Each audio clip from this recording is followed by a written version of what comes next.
Hello, so good to see so many familiar faces. Thank you all so much for joining us for our third Democracy Defenders webinar, part of a series of webinars focused on training local league folks and folks across the state on how best to be an advocate in your own community, both at the federal, state, and local level. Tonight's webinar, we are really excited to be joined by folks from our Schenectady County League who are going to be talking to us more about how to organize a rally and a protest. This is something that I have heard a lot about from folks in our Schenectady League. You all seem to be doing a fantastic job at it, and I'm excited to hear more about how you're pulling things together. So tonight we're going to be joined by Cheryl Neckerman, apologies, who's the president of the Schenectady County League, as well as Ellen DeViro, Ann Hatke, Joan Fusillo, and Janet Holliker. And with that, I will hand it over to you, Cheryl, to take it away. Hey, um, so are we showing the first slide? There we go. Okay. Well, thank you, Erica, for inviting us to talk about how to organize a rally. And it was very much a team effort. So we have Ellen DeViro, Joan Fusillo, Ann Hadke, and Janet Holliker. We're all board members for the Schenectady League, and we all were involved in these rallies. Can I have the next slide?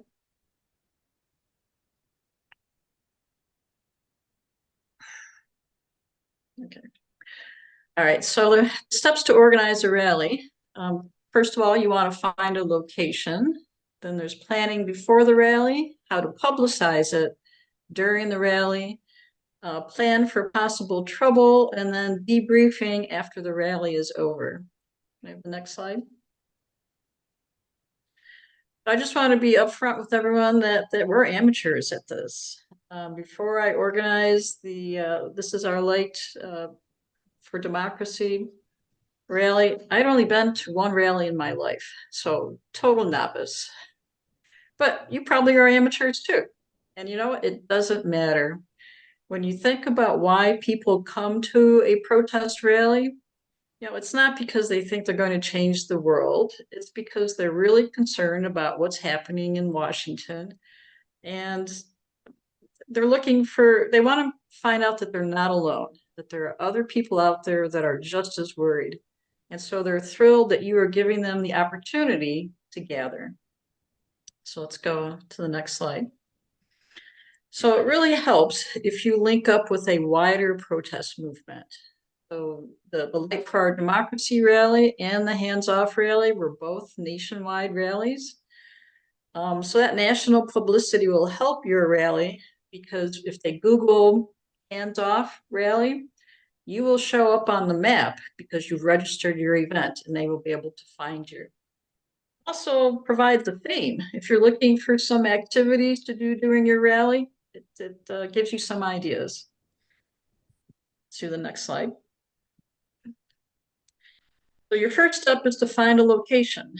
Now, it should be visible, ideally near a government building. Now, unless you're doing this in Washington, D.C., it's not the government that you're really aiming at, but still, it's a good visual that you're at a government building. You want to be in a high traffic area. The people that come to your rally love to line up along the sidewalk holding their signs, and then people driving by will go and honk if they support it, and everybody's happy. You get extra points if your location is also accessible by public transportation, either bus, subway, whichever. Let's go on to the next slide. So one thing you have to think about, is your location big enough? Are you going to fit on the sidewalk or spill onto the street? Now, legally, you're allowed to have a protest rally or protest assembly on public property as long as you stay on the sidewalk. Once you spill onto the street, now you're blocking traffic and you've got other issues to deal with. Now, it's not always, but we'll talk about that later. Now, it's not always possible to be visible and have a big space. You know, you might think about having it at a park, but that's not where the traffic is. Now, we were lucky. We did ours on the steps of Schenectady City Hall. And it works out really well. Number one, it's a government building, so it checks off one of our requirements. It's downtown. Um, it's got nice wide steps that serve as a platform, a stage for the people who are presenting the rally. As you can see, it's also got a town square kind of setup so that when you do a march at the end, you can have people parading around the city hall. And it's got extra wide sidewalks, so you can get 3 people abreast walking down that sidewalk. So it's really like an ideal situation for a rally.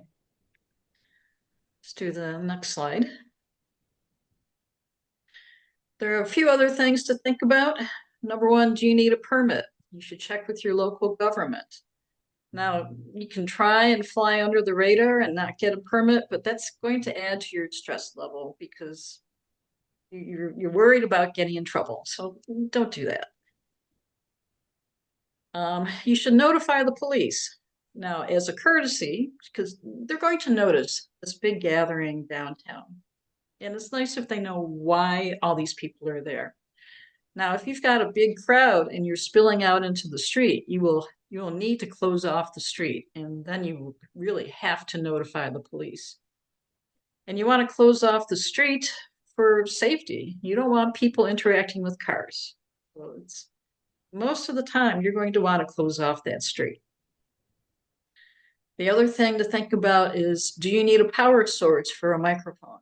You don't want to get to the rally planning to use a microphone and then discover there's no place to plug it in or that the power is not turned on. So check that out ahead of time. You also want to schedule start and end times for your rally. Now, start time is pretty obvious. People need to know what time they need to get there, although they often will arrive, up to an hour ahead of time. So you need to get there early too. But you also want an end time because I've heard that legally you're responsible until the official end time. And after that, but you're still going to feel responsible, but at least as long as you have an official end time, maybe it will help. All right, next slide. So more of the planning before the rally. You want to form a team. Unless you really want to be standing up there all by yourself for an hour, you're going to want other people up there with you. Now, if you're a league member, you probably already know the people who are very active in your league, and that would be likely to help. So just ask. People are usually pretty good. I have a wonderful board, always eager to help out with these things. Now, ahead of time, you want to decide what the team will actually be doing on the stage, a nice tight sequence. Because if you're up there fumbling, trying to decide what to do next, the crowd is going to fill the gap. And you also want to invite community partners ahead of time, so that you can invite them to participate up on the stage with you. And these rallies are also a good time to build partnerships with other community organizations. We've really found that to be something that we're very pleased to have it happen. All right, next slide. All right, you want to have some activities at the rally. You want to plan enough to fill the time because things are probably going to go faster than you were expecting. So you have speeches or chants by the organizers up on the stage. This is when you also bring your community partners up to give speeches or lead chants. Good to have songs lined up. It fills the time, it gives people something to do, and if you need to break up the rhythm of the rally, songs are always good. And then a march at the end. People love to do a march at the end. Now, if you can find a musical group to join you on the stage, that's great. If it's one person or a whole group, that will really add a lot to your rally. Drums are also good. Now, we had one guy show up at our hands-off rally. Had a one-man drum kit. He had plastic buckets, pots and pans. He was going crazy, and it was a lot of fun. So that can really add something to your rally. Okay, next slide. So one thing to think about is having a sign making workshop. Again, people want to be gathering with other people. This is a good opportunity. Maybe they don't know how to make signs. I didn't know how to make signs. You can help them out. Now, you definitely want to have a banner up behind you on the stage saying League of Women Voters. I don't know how many events we've organized, not just rallies, where people didn't even realize it was the League organizing this. I mean, you've put a lot of time and effort into it. You want people to give you credit, that they know who organized it. One fun thing we did, Ellen's idea was to repurpose lawn signs. Everybody's got some sitting in their garage. If you go and paint them, now you can just take a magic marker and write your own message. So we actually collected them from people, painted them, and then handed them out at the end of the rally, told them to go home, make their own protest slogan, and plant it in their front yard. You also want to prepare the chants and songs ahead of time. Now, I don't know about you, but really I have trouble keeping more than 3 thoughts in my head at the same time. So Anne had prepared a whole long list of issues that we wanted to incorporate into chants. And so Ellen put it up in a great big sign and had somebody in the front of the crowd holding the sign. So whoever had the megaphone at the time could just read the chant off of the sign. Really helpful. When we talk about the sound at your rally, you'll see why this is important to have that big sign. And ahead of time, you want to prepare that action plan for what participants can do when they go home. Because they still have a lot of energy at the end of that rally. What can they do? Let's go on to the next slide.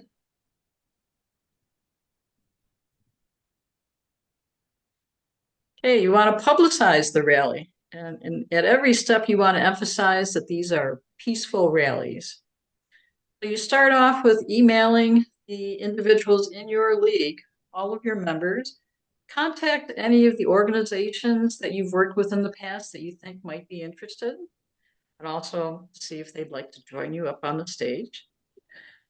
Register your event on Mobilize. Now, Mobilize is a great platform for coordinating rallies. And if it's part of a larger protest, they're already going to be on Mobilize. All you have to do is register your event. And people will find out about your rally, and then they will sign up through Mobilize. And then you'll have their name, their email address, their phone number. What you do with that information is up to you. But the biggest thing is to use social media. Yeah, we posted our rallies on Facebook and Blue Sky and invited people to share it. And it spread like wildfire. Now, the nice thing about Mobilize, you know how many people signed up. When you're publicizing on social media, you don't know. That's why you should plan on twice as many people coming to your rally as you expect, because they don't all sign up. And don't forget your local media, TV, newspaper, radio. Send out a press release, send a letter to the editor. You reach different groups of people with all these different methods of publicizing. All right, next slide. This is one of the tricky things, how to be heard. So you have 2 choices, a megaphone or a microphone with a speaker. Now there's that picture up in the corner there of somebody using a megaphone. Now the advantages, they're cheap. You don't need a power source. So they're mobile. You can be marching around with your megaphone, and they're pretty good for leading a chant. There's some real disadvantages to the megaphone. For one thing, people beyond the front of the crowd, they're not going to be able to hear you unless you have a really powerful megaphone. It's hard to use effectively. You really have to get it right up in front of your mouth. And when you do that, now you've got this great big megaphone right up in front of your face. You can no longer read your speech that you nicely wrote out. Yeah, it's a problem. Hopefully you have somebody that is holding your speech in front of you at an angle where you can still read it. But really, a megaphone is really only good for chants, not for speeches. And that's something you would need to warn your community partners about because they're going to be using that same megaphone. You got to keep it short and sweet. The other option is to use a microphone with the sound system. Now, the advantage is that people will actually be able to hear you. And now you can actually read your speech. And it's also good for chants. The disadvantage is that they're expensive. They are not mobile, so you will not be able to carry it around with you when you go on a march. And now you're going to have to leave somebody behind to guard the microphone and sound system while you go around and march. You need the power source and make sure that you can get power to that power source.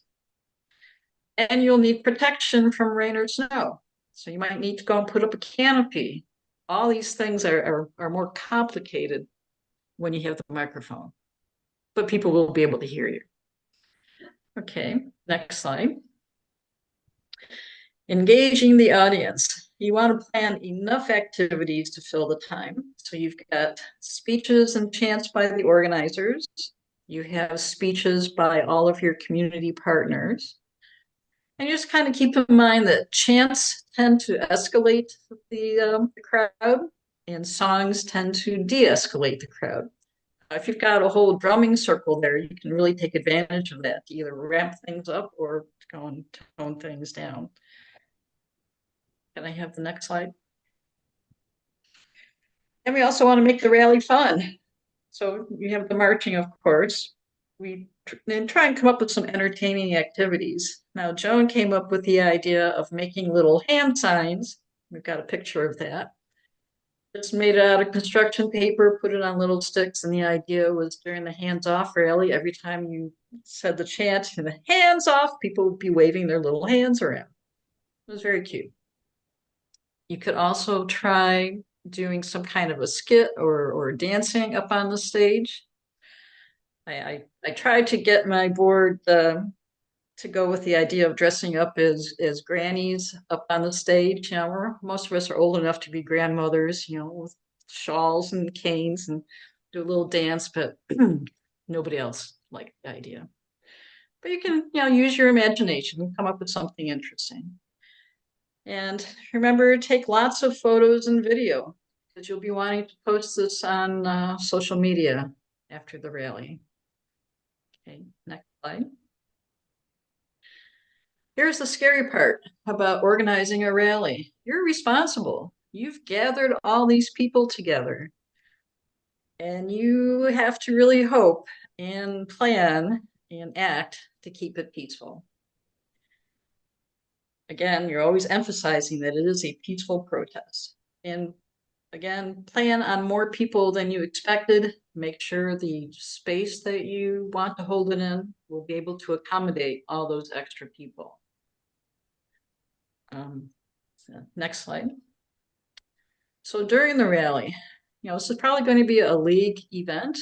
While we were up on the stage, we emphasized that the league is nonpartisan and explained just what that meant.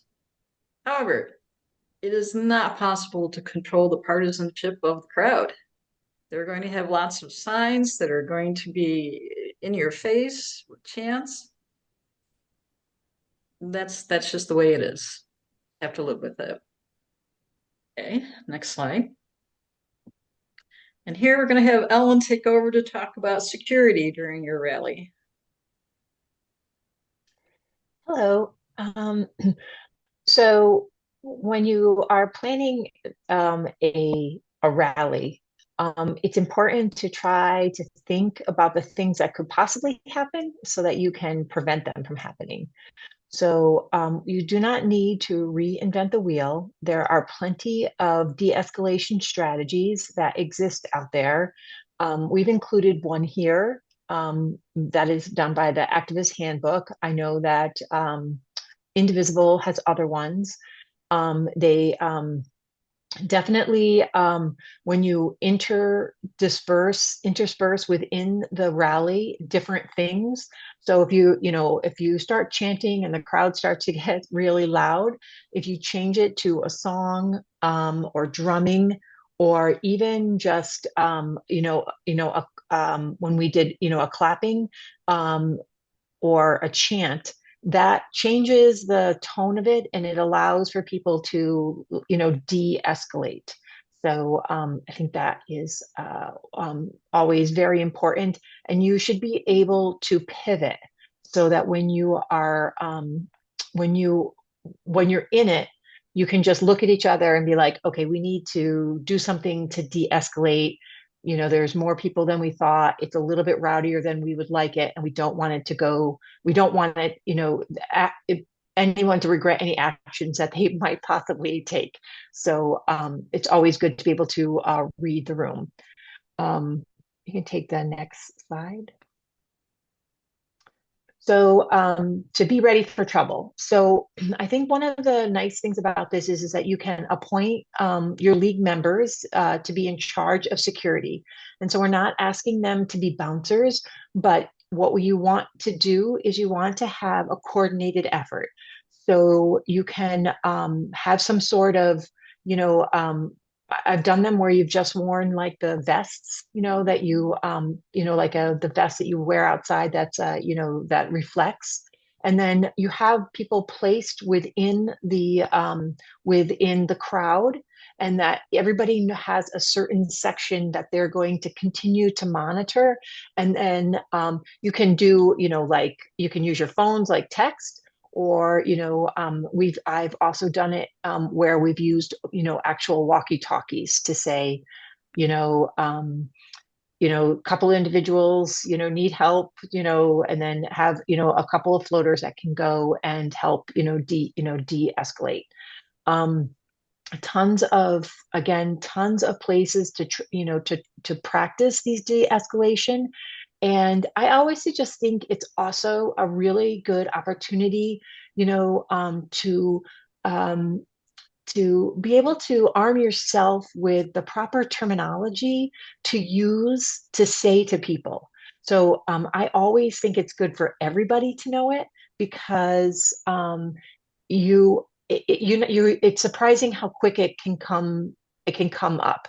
So I think that is important. The other thing that I think is important is that you have to have people that are in charge, who just have their phones ready, should an issue to record it, or to maybe call the police, or if it's really big, the police are probably going to be circulating through anyways. They'll make their presence known, on the outskirts. But you can't expect the people that are being the marshals to then be able to have to call somebody and then also be able to have to record. You need to enlist enough people to make everybody comfortable. So you're going to plan for the worst, and you're just going to be, and with it, you will know that you have done your due diligence, and I'm sure that it will go according to plan. That's it. Okay, thank you, Ellen. Okay, then it's time to end the rally. So you've prepared your action plan for participants. You want them to contact their representatives, and also have them find the legislator that works on their issue. If the thing you're concerned about is the environment, find out who's the chair of the committee that works on environmental issues. And so contact your representative and that other legislator. You really want to be effective. Now, you want to, as a way to try and get people to go home, I don't know if I mentioned this at the Hands Off rally, it was like 42 degrees, steady rain and windy. It was miserable weather, but people did not want to go home. So, And it was really quite a challenge to try and get them to leave, because they were still waiting for us to do something more. So, one thing, you could encourage people to patronize the local businesses. If you're downtown, say, hey, go grab a cup of coffee, maybe stop and have a slice of pizza and talk about things. This is also a good time to just mingle with the crowd. We've gone around and signed up new league members. And we've encountered new community partners just from walking through the crowd. Because it's good to not just be a one-way thing. That there should be interaction between you and the participants in the rally. Okay, next slide. So afterwards, you want to clean up. Your site should be cleaner than when you started. Thank your community partners in person and by email. It's a good time to make sure that you each have each other's contact information for future events. Debrief with your team so that your next rally is even better. Post all those photos and videos that people have been sending you on social media, and contact new members to the league that were so inspired by what you did today.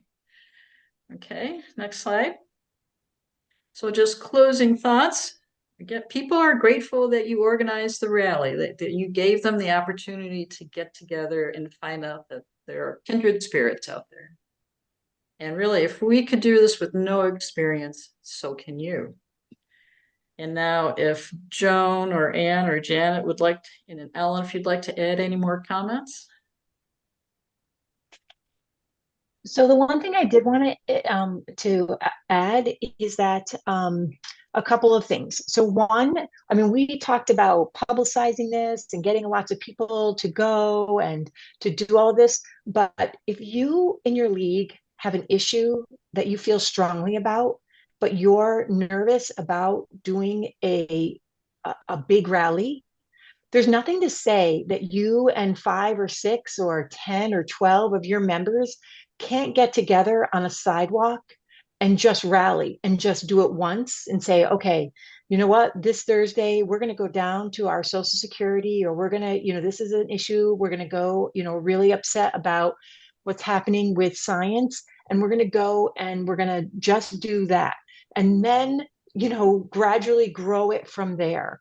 There's nothing to say that you have to jump in and have a rally with 1,000 people. That's not, I don't think that is, necessarily what everyone needs to do. You can definitely start small and gradually, gain your experience and your confidence, and to do it that way. So I wanted to share that. Okay. I'll say a little something, because I joke with our some of our board members about this. Dress according to the weather. As Cheryl said, we had 42-degree temperatures and high winds and literally pouring down rain. So make sure you know the weather forecast. If you have stuff that you need to schlep along to the event, make sure you have a waterproof bag to carry them in, and just be ready to say, this is it, and we'll deal with it. I want to just say something about arts and crafts. So we did these hands there, and we at the beginning of the rally, as people were gathering, we walked around and said, "Would you like a hand? Can I give you a hand?" And people were delighted by it. Little kids were, and adults were, and sadly, they all drowned very quickly in the rain. But it was just a nice way to get start by engaging with people in kind of a silly way. Thank you all. And I just wanted to mention that Janet was the person who can sing and who was leading us in song, and thank goodness she was there. Definitely I appreciate guess I it. could comment that I consulted my sister, who does professional singing, for some advice ahead of time. And she said to choose something that has simple words with lots of repetition and just lose your self-consciousness and just go out there and also she suggested choosing a voice range that people can sing in, that everybody can sing. And Janet So sang through a megaphone, which is yes. amazing. Well, I think some of the people, Cheryl had copied out words to Light of Democracy, which is to the tune of This Little Light of Mine. And we used that in the first rally, in the Light of Democracy rally. So I think some people actually knew it ahead of time and were able to help with the singing when we did it at the Hands Off rally as well. Thank you all so much. This has been really great. Do we have any questions from folks? I got a few questions of my own. That maybe I'll jump in with some of my questions first. What was the biggest issue that you all faced? And how did you mitigate it? Well, the very first rally, it was sound because we had borrowed a megaphone and it wasn't fully charged. And I don't have a very loud voice, but Ellen has a voice that carries much better. So she was kind of our living megaphone. So yeah, sound was our biggest issue. And so we made sure we had a fully charged megaphone on the second one. I thought that the second rally, the weather was just really hard. Mhm. I mean, it was really pouring rain, and it was also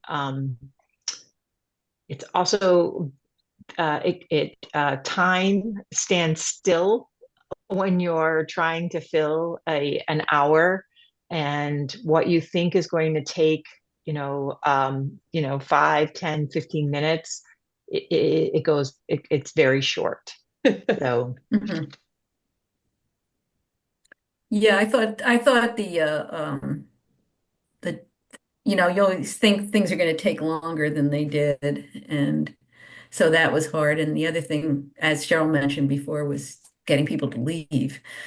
Um, yeah, this is what I would say is that once you get to your end time, I mean, you are allowed to be on public property, mhm, and people are allowed to stay there. So I thought what we did really well as a league is that we dispersed among the league. I mean, mhm. excuse me, dispersed among the crowd, and we thanked them for coming. We encouraged them to go to our website. We asked them, what brought them there. We kind of got, some feedback. We thanked them, and then, we just said, well, we're kind of wrapping up here. You're more than welcome to stay, but this is public area, but that we are leaving. Yeah, I Okay. think the key point about the end time that you all mentioned was great, and then kind of leaving people with an action item is perfect. We have a question in the chat from Regina. She's wondering if you could talk more about what you were rallying about, issues, personalities, national policies. Okay.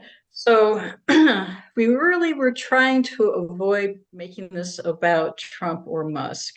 We're trying to at least keep in the spirit of nonpartisanship. So we were trying to focus on issues, not people. And certainly there are plenty of issues. I mean, like I said, it was such a long list of everything, federal funding cuts to so many programs. And that's mostly what we were railing about. Yeah. I thought the hands off one was a little harder for us because there were so many issues and people were really very, very upset with the presidency and with Doge and with that. And we also had politicians contact us and want to speak. And we made a collective decision that they were more than welcome to come, which two of them did, and they walked around in the crowd, but we did not let either one speak because we felt that we just, that it wouldn't, the optics wouldn't, be well. And we live and work in this community, and we want to be able to continue to hold all of our voter registrations and forums that we do. Right. And, we've always tried to interact with groups rather than elected officials as a league. So it was just in keeping with our past policy. The politicians, they did want to be there, but also when you're using a megaphone, you can't give a speech. So I don't think they would have been very happy even if they'd had a chance to talk. Regina has a follow-up question about how do you organize mentioning issues, and how many issues did you talk about or did you protest during the event? Well, since we were doing this with Chance, because we only had the megaphone, gosh, how many issues did we have? And how long was your list? It was a whole page long of Yeah. lists. It was you can just sit and riff on all the things that you can talk about, and so we didn't have any trouble coming up with a long list of things that were endangered and that we wanted to bring to the attention of the attendees. Mhm. And since we were doing this in the form of Chance, it was just like, do you think they should be cutting Medicaid? And then the crowd yells, hands off. So that was how we were dealing with the issues, was just with the Chance. Did you find it difficult to partner with groups and to make sure that they were nonpartisan? Joan, I'm going to let you answer that one. Well, I was able to get hold of someone from Planned Parenthood to come, and she was wonderful. We did reach out to NAACP, and we couldn't get anybody on that day to come. So, but that's, we're looking more or less at, individuals may feel partisanship, but NAACP, Planned Parenthood, those are groups that are nonpartisan. They're just interested in equality for everybody, no, actually there was, I don't know how many of you saw it, but in the Daily Gazette yesterday, Pat Nugent from the Saratoga League had a big, a nice op-ed, that was published on the first of their, the editorial page. And she said, look, you know, we're nonpartisan in that we don't support people, candidates, or parties. We support good issues. We advocate for good issues. We resist bad things that are going to happen. So that's how she laid it out. And if anybody would like a copy of that, I downloaded a PDF. So, but it was just a nice, succinct way to put it. It's good to use for an argument if you're arguing with someone about this. There's a question from Christy in the chat. Christy said, and you kind of answered this a little bit, but did you coordinate with other organizations such as Indivisible to schedule / spread out the number of rallies? Well, I mean, we've registered through Mobilize, and I think their attitude was you can't have too many rallies. You're not going to have more than one in Schenectady, but they were just all over the capital region, and they were just popping up at the last minute. So I think it actually made it more powerful that you had so many different protests all on the same day. And I think that also got the attention of the administration and politicians to realize that, yes, there are a lot of people that are not happy about this. So I think it's more powerful if you do it all on the same day.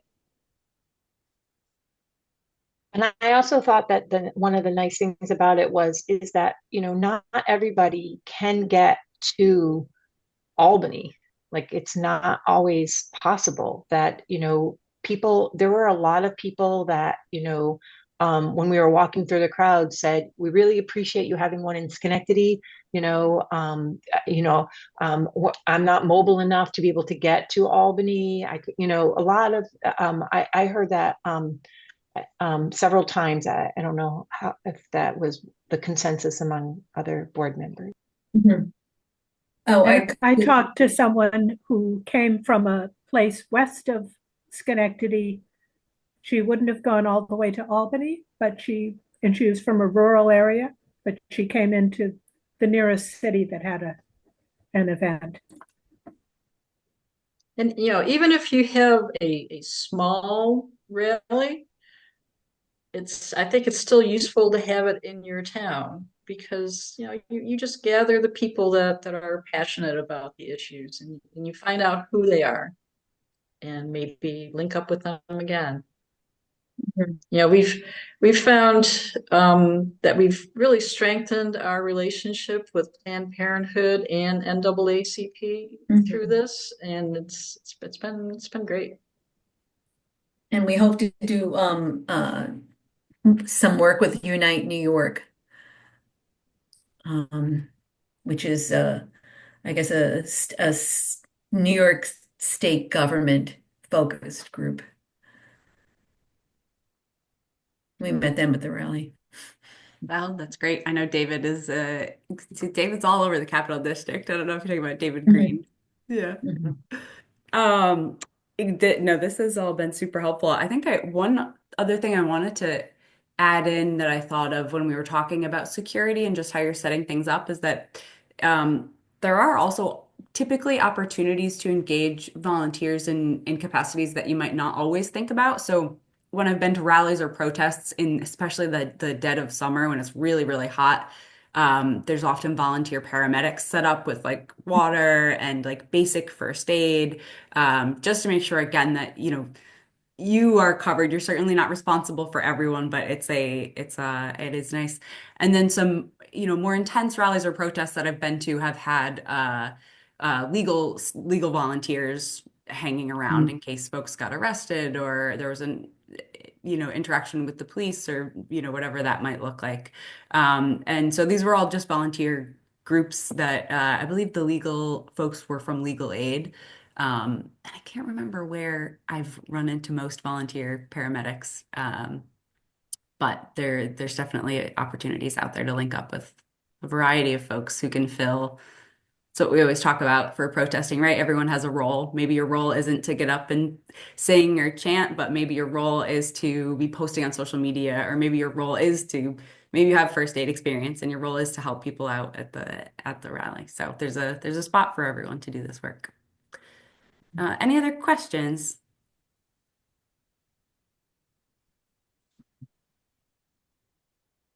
Oh, that's a great idea. Laura said she's at a rally where security folks and medical folks identified themselves with pool noodles, which is which is genius. That's cute. I'm gonna have to write that one down. I like that. That's awesome. They certainly are visible. Yeah. Any other questions or comments from folks before we wrap up? Yeah, go ahead, Lori. I was just thinking, I mean, in Saratoga Springs, I guess we haven't really had a rally per se. Even during the Iraq War lead up, it's been more about visibility, and we have that four corner spot right downtown, and you have the post office, city hall, the bank, and some other business, and we just take all four corners, and there really hasn't been a rally. So it's interesting to hear the more rally focus and whether that would work. I think the rallies have happened down at Congress Park whenever we've had rallies, because then you have more space and you can put up a stage.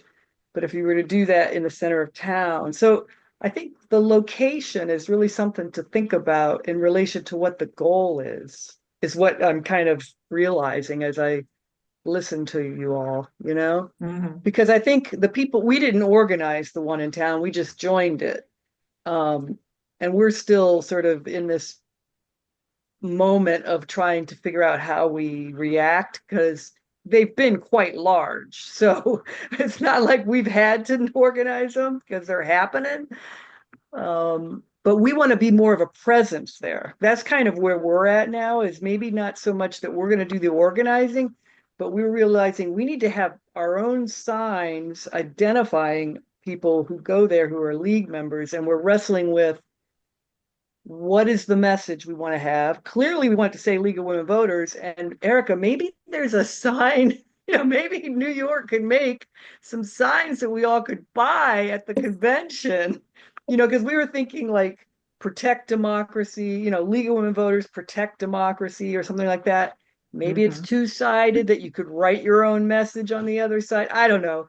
But yeah, so I have a feeling that there's some communities that it's going to be more about, well, infiltrate's not the right word, but infiltrating the rally and sort of letting people know we're there. Boosting, you're boosting others' efforts. Yeah, that's it. So can I just, so I've been to several rallies in Saratoga. So I am a rule follower, and I am always following the rules. So I think when you infiltrate or you're part of another rally, you as league members need to decide.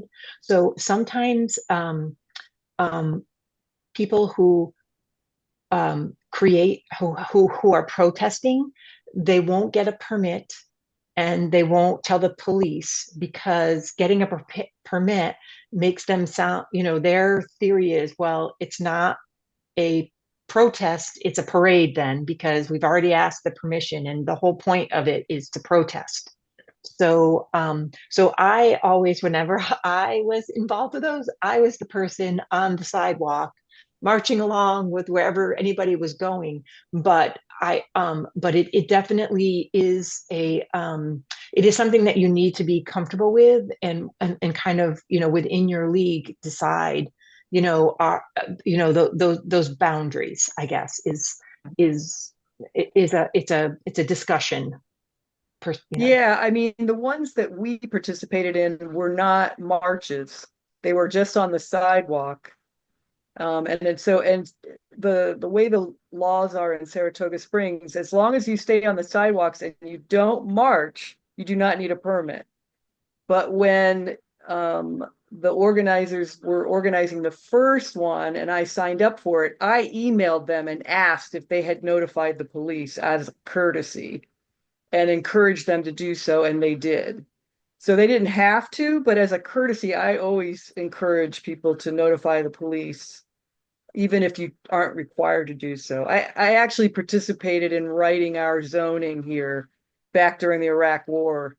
The police were looking for a league member to participate, and I was the one that participated in that. And so we have a really good ordinance that is very First Amendment right oriented. And the police chief that served on that committee was very forward thinking about that, and was the one that pushed for the most, lenient, policy, which was great. To your points, Lori and Ellen, there's definitely kind of like two styles of protesting and rallying, and the one seeks more to be disruptive and to disrupt the general flow, and the other seeks more to engage and inform folks. And I think I personally, taking my league hat off, I think they both have their own place, but as a league and an organization, you really want to make sure you know what type of rally or protest you're stepping into, and that it's appropriate. And obviously, we're all out there representing this organization, so we want to make sure we're representing it well. So, which you all know, I don't need to say that, but any final questions or comments from folks? No? All right. Well, thank you so much to all of our Schenectady folks. This was a really engaging and informative presentation. Really appreciate it. And thank you all so much for joining us. Keep an eye out for the next Democracy Defenders presentation, hopefully soon. Okay. Thank you, Erica. Thank you. Thank you so much, everybody. Take care. Thank you. You too.